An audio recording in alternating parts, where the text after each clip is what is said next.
ආයුබෝවන් යාළුවනේ විතා cabin YouTube channel එකට ඔයාලව සාදරයෙන් පිළිගන්නවා. අද මම ඔයාලට කියලා දෙන්න හදන්නේ කැල්සියම්, ෆොස්ෆරස්, යකඩ වැනි ಖನಿජ ධර්ම බොහෝමයක් අඩංගු රක්ත හීනතාවය දුරු කරන, රුධිරගත සීනි මට්ටම පාලනය කරන ඊටාම ගුණවත් මුරුංගා කරල් වලින් මුරුංගා කිරි හොද්දක් හදාගන්න විදිහ. අපි බලමු මේ මුරුංගා කිරි හොද්දික හදාගන්න අවශ්‍ය දේවල් මොනවද කියලා. මෙතන මම ලුණු ටිකක් හීනියට කපලා අරගෙන තියෙනවා. සුදු ලුණු අරන් තියෙනවා. ඊළඟට උළුහල් මේ වගේ චුට්ටක් අරන් තියෙනවා. සියඹලා ඇට දෙක තුනක්. අමු මිරිස් මේ විදියට අරන් තියෙනවා. රම්පේ කරපිංචා. ඊළඟට මම මුරුංගා ටික තඹ ගන්න දිය කිරි ටිකක් ලෑස්ති කරගෙන තියෙනවා. මේ තියෙන්නේ උකු පොල් කිරි.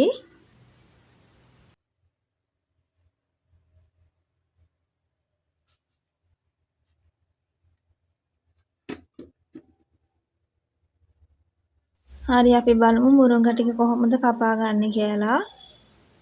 මේ විදිහට ටිකක් දිග කෑලි කපා ගන්න.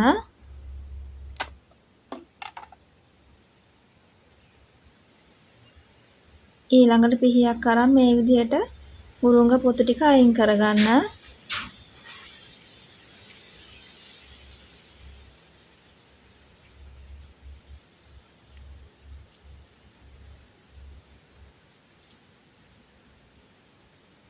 කොළ පාට පොත් ඔක්කොම මේ විදිහට අයින් කරගන්න ඕනේ.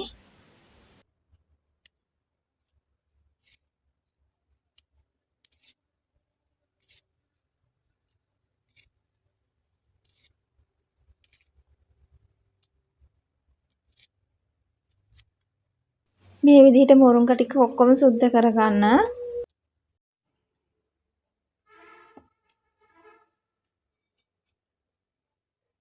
ඊළඟට මම කිරි හොදියක හදාගන්න භාජනයට පොතු ටික අයින් කරලා පිරිසිදු කරගත්ත මුරුංගා කෑලි ටික එකතු කරගන්නවා.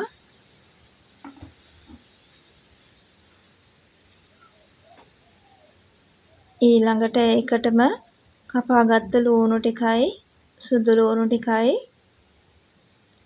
උළුහල් ටිකත් එකතු කරගන්නවා. ඊළඟට අමු මිරිස් රම්පේ කරපිංචා ටිකත් එකතු කරගන්නවා.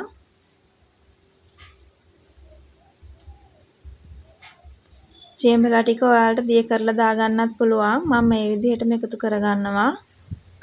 ඊළඟට රස අනුව ලුණු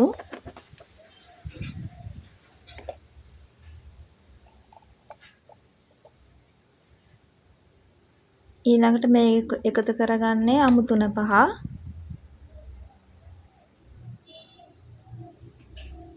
ඊළඟට කහ කුඩු තේ හැඳි කාලක්.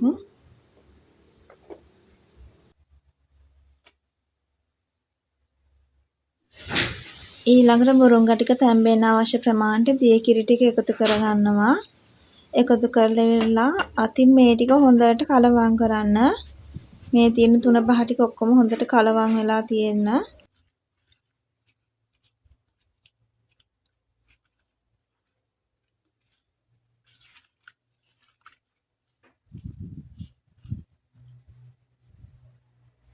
ඊළඟට මේක පියනෙන් වහලා ලිපේ තියලා මද්ද ගින්දරේ තමයි උයා ගන්න ඕනේ.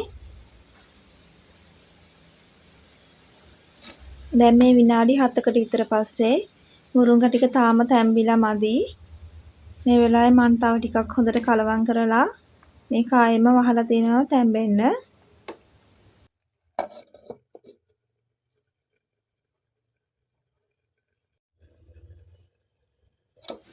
දැන් මේ විනාඩි 12කට විතර පස්සේ දැන් මුරුංගා ටික තැම්බිලා තියෙන්නේ.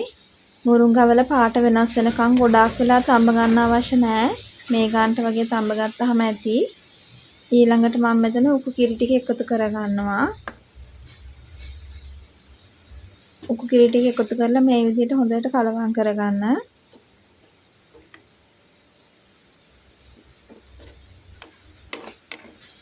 ඊළඟට පියනෙන් වහන්න නැතුව තමයි උයා ගන්න ඕනේ.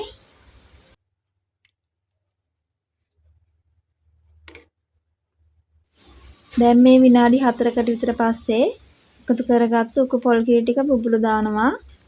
මේ වෙලාවේ හැන්දෙන් කලවම් කරන්න. නැති වුණොත් මේ කිරි ටික කැට ගැහෙනවා. මේ වෙලාවේ මේ කිරි හොදි එකේ ලුණු රස බලන්න. ලුණු මදි නම් ලුණු ටිකකුත් එකතු කරගන්න. උකු කිරි ටික මේ ගානට වගේ රත් වුණාම ඇති. දැන් ලිප ඔෆ් කරගන්න. ලිප ඔෆ් කරාට පස්සේ විනාඩියක් විතර මේ විදිහට හැඳි ගගා තියාගන්න. නැත්තම් මේ කිරි ටික කැටි ගහන්න පුළුවන්. මේ කිරි හොදි එක පොඩි බබාලට එහෙම ගොඩාක්ම ගුණයි. ඔයාලත් මේ විදිහට මුරුංගා කිරි හොදි එකක් හදලා බලන්න. මේ වගේ රසවත් වීඩියෝ බලන්න දිගටම channel එකත් එක්ක එකතු වෙලා ඉන්න. වීඩියෝ එක හොඳයි නම් like එකක් දාන්න. මතක ඇතුව channel එකත් subscribe කරගෙන යන්න. තවත් මේ වගේ රසවත් වීඩියෝ එකකින් හමු වෙමු. ඉහින් එන්නම්.